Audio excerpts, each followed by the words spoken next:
Okay, so today I want to start just with a story, one of the most famous stories of King David and Bathsheba.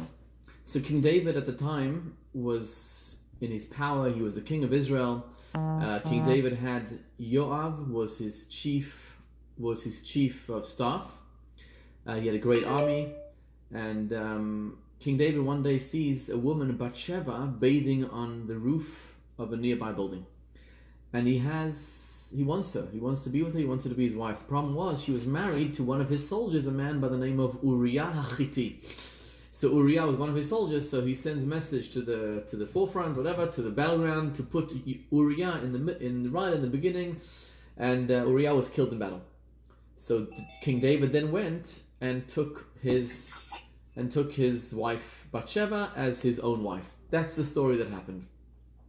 After this happened, Natan Hanavi, who was then the prophet, comes to King David, and he tells him a parable. He tells him a story. He said there were two people living in a town. One was rich with a lot of flocks and sheep and cattle and goats, and the other one was poor.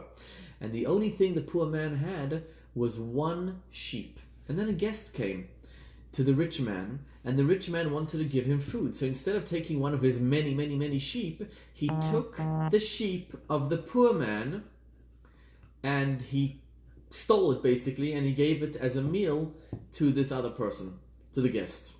So Natan HaNavi then turns to King David and he says to him, "What should we do with the poor man?" And King David was enraged, and he said, "The poor man, we should sentence him to death, and he should pay back 4 times. He should pay back 4 times. That's what he said. So Natan HaNavi said, "You are that rich man. You see, you have so much riches and gold and silver, and you have wives and you have children. And what you did was you took a woman who Uriah had. He had only one woman, and that woman was Bathsheba, and you took her as your wife." So Natan HaNavi said, "You are going to suffer that fate of death and pay 4 times. And that payment 4 times, by the way, was that King David lost 4 of his children. He lost the child Avshalom, who rebelled against him. I think Yoav was the one who killed him. Avshalom was the one who killed his half-brother Amnon, who had raped Tamar. That was 2 sons. The third one was Adoniyahu, who later on in his life rebelled against King David, and he was also killed. And the 4th child was when Bathsheba had just given birth. There was an infant, and he died basically very young at childbirth. So, by the way, the greatness of King David was that when Natan HaNavi pointed out his mistake, you know what King David said? He said, "I have sinned." His reaction was one of total and utter humility. He said, "I have sinned." And that is what made King David so great. You see, other kings before him and after him weren't so humble. King David was a man who, when he realized his mistake, he said, "I have sinned totally and utterly." But the question is this: why the parable? Why did Natan HaNavi have to come to explain a case of a rich man and a poor man to King David? Why didn't he just tell him, "You sinned with Bathsheba, and this is your punishment"? And the answer is something which we learn in the Mishnah. The Mishnah in chapter 3 of Pirkei Avot, Mishnah number 16 says, "V'nifra'im min hadam mida'ato v'shelo mida'ato." We pay a person from his knowledge and without his knowledge. What does it mean, from his knowledge and without his knowledge? It means like this: nobody can pass judgment on a Jew. Not your friend, not your neighbor, not an angel, and not even God himself. Because a Jew has a chelek elokam imal mamash. You have a part of God which is inside of you. So nobody can pass judgment upon a Jew. The only person who can pass a judgment on you is you yourself. And therefore the Natan, the prophet, came to King David with a case where King David himself, by passing judgment on that rich man, essentially what he did was pass judgment on himself.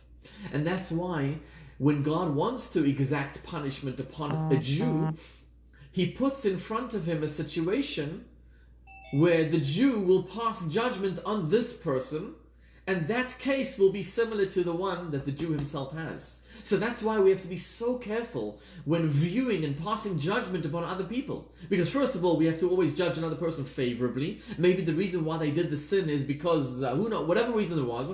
But more importantly, what God is doing by you passing judgment upon another person to say, "Oh, this person deserves X, Y, and Z, essentially what you are doing is passing judgment upon yourself. Because the reason why God is showing you the other person's flaws is because really and truly, you yourself have that same flaw.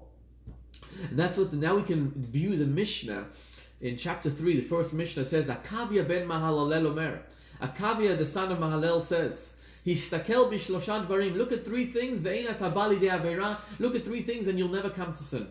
Number one, da me'ayin bata. Know from where you come. The deeper meaning of that da me'ayin bata, know from where you come, is actually know that me'ayin bata, that you come from nothing.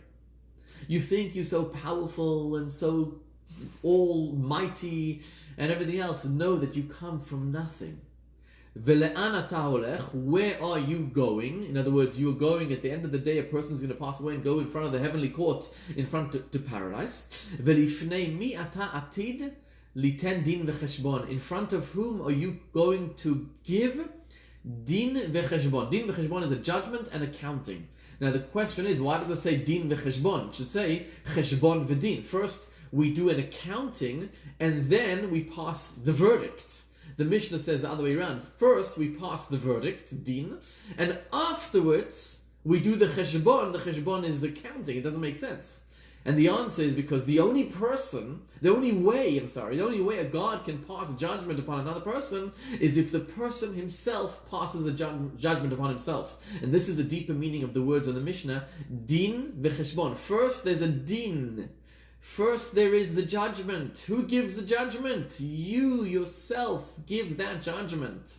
And afterwards, there's an accounting, because only afterwards we can figure out what to do based on what you yourself have done and based on what you yourself have given. So the message from today is, be very, very, very careful how you view others, how you pass judgment upon others. Because the way you view others, the way you pass judgment on others is essentially a mirror of your own image. And even if you think that you don't have that exact flaw, you think you don't have that exact flaw, the truth is that you do. And maybe in a minute way, in a different kind of format, but you have that exact flaw. And therefore never pass judgment upon another person. As the Mishnah says, Hevei dan et kol ha'adam lekaf zchut.